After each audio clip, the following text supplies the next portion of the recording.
Welcome. You're listening to a special report from our Global Affairs Desk titled Military Strike on Venezuela: What is Happening and Why It Matters. Over the course of this broadcast, we will aim to provide a clear and comprehensive overview of the developing reports concerning potential military action involving the South American nation. This is a topic of urgent international concern, with significant implications for regional stability and global politics. We will delve into the background of the crisis, analyze the current intelligence, and explore the potential consequences of such a move. The situation is highly fluid, with information emerging from various unconfirmed sources. Our purpose here is to cut through the noise. We will draw from reports by major international news agencies, official government statements, and analyses from non-governmental organizations to provide a calm, factual overview. We will not engage in speculation. Our goal is clarity. To understand today's headlines, we must first look at the background.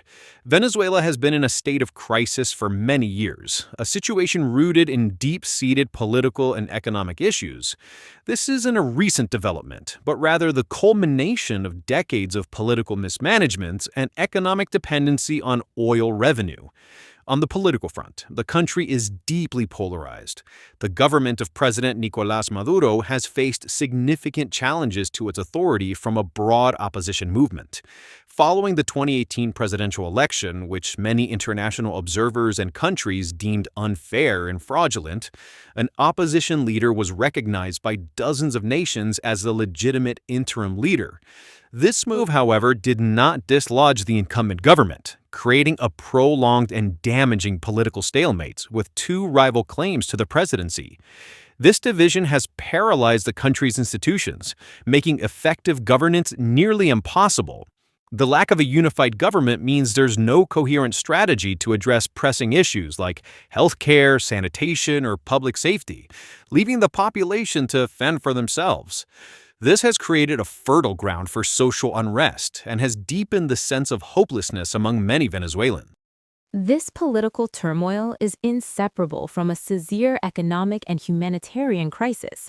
The country has faced one of the worst cases of hyperinflation in modern history. To put this in perspective, there were periods where prices for everyday goods doubled in a matter of weeks. This economic collapse has made basic necessities like food, clean water, and medicine scarce or unaffordable for millions of citizens. The result has been a mass exodus. According to United Nations figures, over 7 million Venezuelans have left their country, creating one of the largest displacement crises in the world. This is not just a number. It represents teachers, doctors, engineers, and workers who have left, creating a brain drain that further hampers the country's ability to recover. This ongoing instability is the backdrop for current tension. So, what exactly is being reported now? In recent days, a number of news agencies, often citing unnamed intelligence officials, have published stories about the possibility of military action. Think of this as assembling a puzzle with most of the pieces missing. The reports of naval movements, for example, could be routine exercises, or they could be something more. Without official context, it's impossible to be certain of their meaning. It is vital to separate confirmed information from unconfirmed reports. At this moment, no government has officially announced a plan to launch a military strike. Governments are often very deliberate in their public statements during a crisis. Official ambiguity can be a strategic tool intended to keep adversaries guessing or to allow room for diplomatic maneuvers without public pressure. What we have are leaks and analysis, not declaration. The reports mentioned several countries as potential participants. However, without official confirmation, naming these countries would be speculative. Journalistic ethics and international protocol require a high burden of proof before accusing a state of planning an act of war. This is why credible news outlets rely on confirmed facts and why there is so much uncertainty at this stage. This brings us to the critical question: why does this matter? First is the impact on civilians.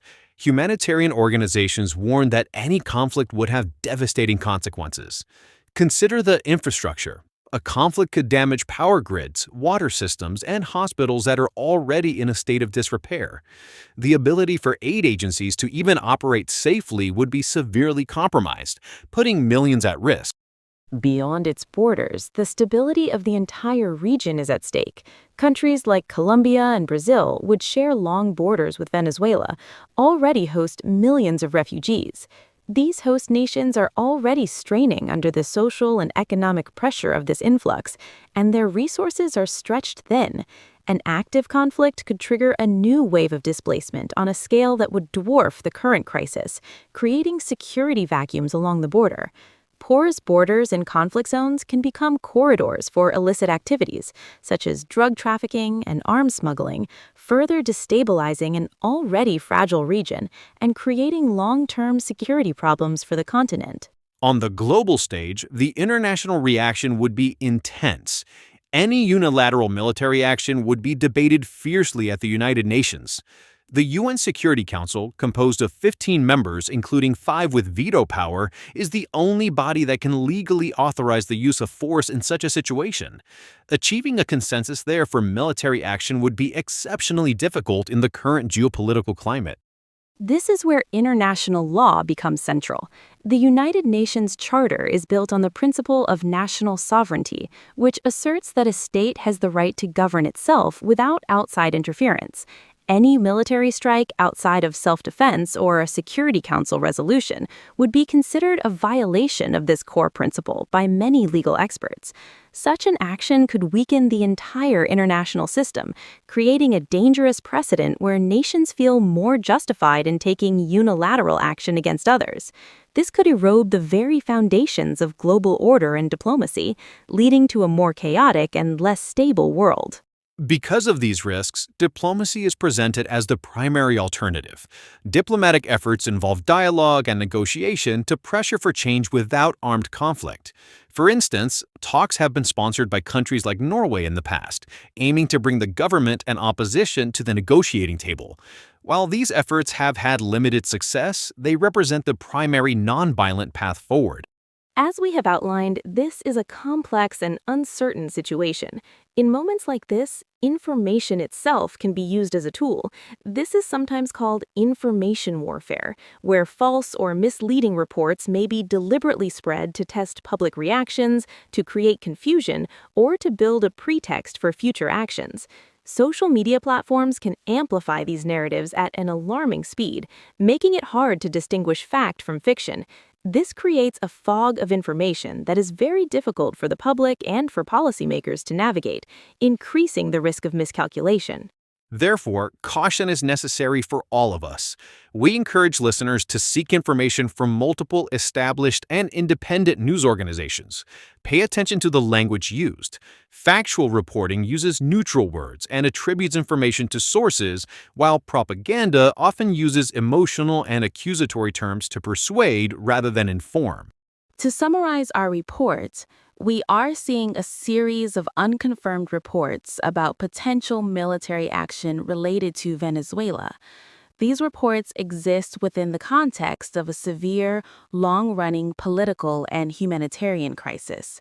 The stakes are incredibly high, with profound potential consequences for civilians, regional stability, and the framework of international law.